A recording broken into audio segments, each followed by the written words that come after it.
I dati sull'aumento dei decessi in Sardegna nel 2020 preoccupano perché la nostra regione ha la percentuale più alta di aumento per cause non attribuite al Covid, il 65%, mentre presenta una percentuale di decessi per coronavirus del 12,8% in linea con le regioni più colpite. È quanto emerge da uno studio di ACLI Salute Sardegna che si occupa di sanità e sociale sulla base di un'analisi dello IARES, l'Istituto di Ricerca Sociale delle ACLI Sarde. Sono 18.853 i sardi deceduti nel 2020 contro la media di 16.836 nel quinquennio precedente, 2.158 in più nel 2020 rispetto alla media del quinquennio 2015-2019,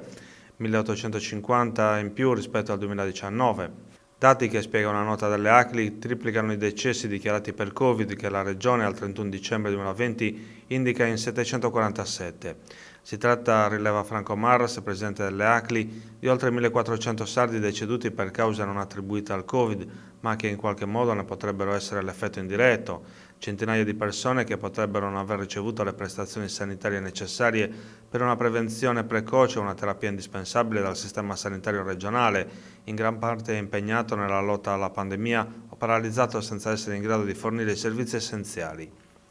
I morti per Covid non si fermano perché il 30 marzo i decessi dichiarati erano 1.233, 486 in più in 3 mesi.